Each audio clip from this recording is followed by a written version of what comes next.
Hello नमस्कार साथियों, स्वागत है आपके अपने यूट्यूब चैनल बीएसटीसी पाठशाला में। तो आज के इस वीडियो में बात करेंगे राजस्थान बीएसटीसी एग्ज़ाम 2024 की कट ऑफ को लेकर और फर्स्ट कॉलेज अलॉटमेंट में कितने नंबर पर आपको जो कॉलेज है अलॉट हो जाएगा और कितने छात्रों ने काउंसलिंग करवाई है, ठीक है, और कम नंबरों पर कॉलेज कैसे मिलेगा। तो सारी बात करेंगे इस वीडियो में डिटेल से, ठीक है। तो सबसे पहले तो मैं आपको बता दूँ कि लगभग अब की बार 5,95,000 छात्रों ने क्या दिया था, बीएसटीसी का जो एग्ज़ाम दिया था, ठीक है। और इनमें से जो आपकी सीट है वो 26,000 है। कितनी? 26,000 है। तो सबसे पहले मैं आपको साइट पर ले चलता हूँ, ठीक है। काउंसलिंग शेड्यूल का आपको पता ही होगा कि कब तक, 30 जून तक आप क्या 30 जून तक आप जो काउंसलिंग है वो करवा सकते हो, ठीक है। 30 जून नहीं, सॉरी, जुलाई, ठीक है। 30 जुलाई तक आप क्या कर सकते हो, जो काउंसलिंग है वो करवा सकते हो। और आपको वहाँ पर 3,000 रुपये पे करने हैं। कितने? 3,000 रुपये आपको पे करने हैं, ठीक है। कॉलेज मिले तो ठीक है, वरना 100 रुपये कट के आपके जो 2,900 रुपये है वो रिफंड हो जाते हैं, ठीक है। अब कट ऑफ क्या रहेगी, ठीक है, कि तो कम नंबर वालों को कॉलेज कैसे मिलेगा वो बात कर लेते हैं। तो सबसे पहले मैं बता दूं आपको, अब की बार बीएसटीसी में जो 5,95,000 छात्रों ने क्या दिया था, एग्ज़ाम दिया था, जिनमें से लगभग 54%, कितनी, 54 या 56% जो लड़कियां थी इस बार, ठीक है। 56% या 54% के आसपास, ठीक है। और लड़कियों ने इस लड़कों के मुकाबले इस बार एग्ज़ाम कम दिया था, ओके। तो लड़कियों में भी कंपटीशन इस बार ज़्यादा रहने वाला है। और पेपर का लेवल क्या था, पेपर का लेवल इस बार सरल था, ठीक है ना। सरल लेवल का पेपर था, तो कट ऑफ में भी थोड़ी जो है बढ़ोतरी होने की पूरी पूरी संभावना है। पिछले सालों की तुलना में अब की बार जो कट ऑफ है सबसे ज़्यादा रहने की संभावना है, ठीक है। तो अब कम नंबर वाले को कॉलेज कैसे मिलेगा, ठीक है। तो मैं आपको बता दूं कि बीएसटीसी में कभी भी क्या नहीं होता है, कोई जो ऑफिशियल कट ऑफ होती है वो नहीं होती है, ठीक है ना। अलग अलग कॉलेज की अलग अलग कट ऑफ होती है। ऐसा नहीं है ऑल राजस्थान की एक ही कट ऑफ होती है, जिसके अगर नीचे नंबर बन रहे हैं तो आपका नंबर नहीं है। अलग अलग कट ऑफ होती है, ठीक है। हो सकता है कि जैसे मान लो दो विद्यार्थी है, एक 400 प्लस 400 नंबर वाला है, ठीक है, एक 410 वाला है, ठीक है। 400 मान लो 12 वाला 11 वाला है, ठीक है। एक सेकेंड, 411 नंबर है, ठीक है, एक के 400 नंबर है।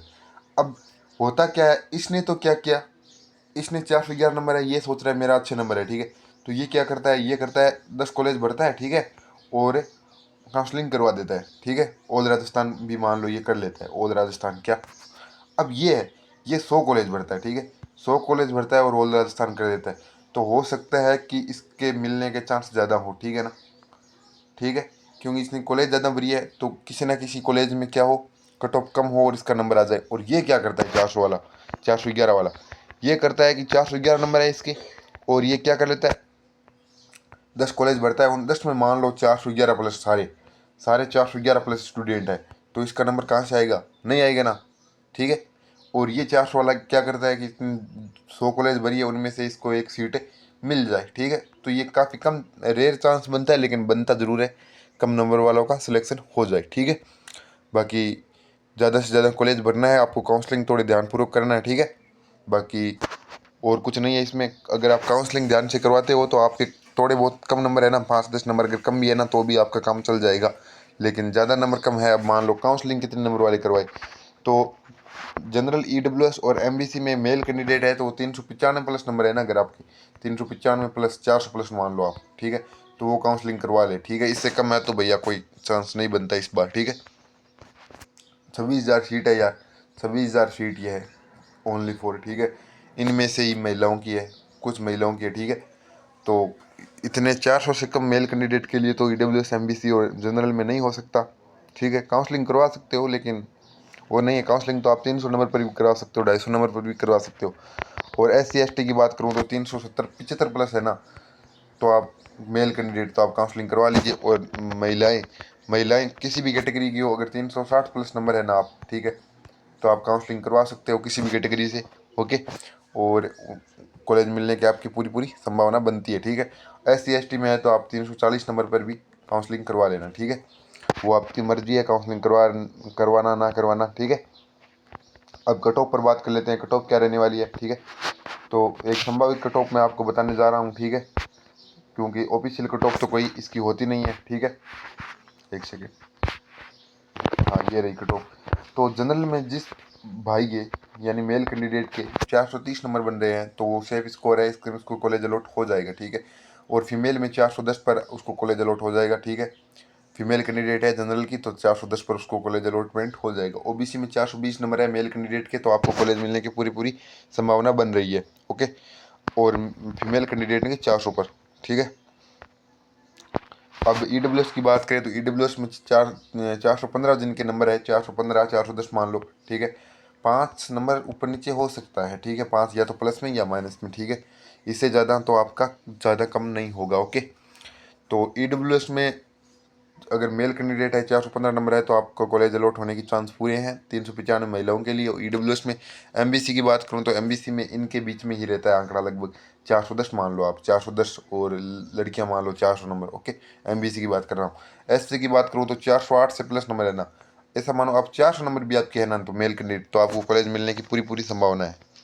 और महिलाओं की बात करें तो 390, कितनी, 390 अगर एससी की कोई महिला है तो उसको कॉलेज अलॉट होने की पूरी पूरी चांस है। इससे कम भी में हो सकता है, 5-10 नंबर अगर कम भी है तो भी आपको चांस बन रहे हैं, ठीक है। और एसटी की बात करूँ तो 395 नंबर अगर आपके नंबर बन रहे हैं मेल कैंडिडेट के, 390 भी बन रहे हैं तो भी आपको कॉलेज अलॉट होने की पूरी पूरी संभावना है, ठीक है। इतनी कट ऑफ कोई ज़्यादा हाई नहीं जाएगी, हाँ जाएगी थोड़ी, लेकिन इतनी भी नहीं जाएगी जितनी कई यूट्यूब चैनल वाले बता रहे हैं 450 प्लस जाएगी, तो वो तो नहीं होगा। इतनी तो कट ऑफ आज तक के रिकॉर्ड में नहीं गई है भैया। पेपर तो इससे भी पहले भी सरल आते थे, ऐसे थोड़े ना ए अब की बारी जो सरल आपका पेपर आया है, पेपर तो इससे पहले भी सरल आते थे। हाँ ये ज़रूर है, इस बार क्या हुआ कि वो जो 400 प्लस स्टूडेंट है वो ज़्यादा है, तो महिलाएं तो 380 पर करवा लेना एस की, ठीक है। अब बात करें, एक सेकेंड, हाँ, अब बात करें कि इस बार थोड़ा कंपटीशन यूँ बढ़ा है कि 400 प्लस स्टूडेंट है ना आपके, वो कितने हैं, 40,000 से प्लस, 40,000 स्टूडेंट इस बार 400 प्लस है, यानी नंबर खूब आए हैं इस बार, ठीक है। तो पिछले साल अगर 400 पर कोई स्टूडेंट था, 400 नंबर पर, तो उसकी रैंक थी 20,000 से कम कम, ठीक है। और इस बार क्या हुआ कि रैंक बहुत ज़्यादा हाई आई है। हो सकता है कि इनमें कुछ छात्र काउंसलिंग न करवाए, ठीक है, 400 प्लस वाले जो बीएड करे फाइनल में सेकेंड ईयर में, वो बीएड करना उनके लिए ठीक रहेगा, क्योंकि 50% आरक्षण की वजह से थोड़ा नुकसान तो जो लड़कों को हुआ है, थोड़ा क्या ज़्यादा ही नुकसान हुआ है, बहुत ज़्यादा कंपटीशन हो गया। अगर बीएससी कर भी लेना तो आगे कोई जॉब सिक्योर की वो नहीं है, 100% गारंटी का आप लग ही जाओगे, हैं, ठीक है ना।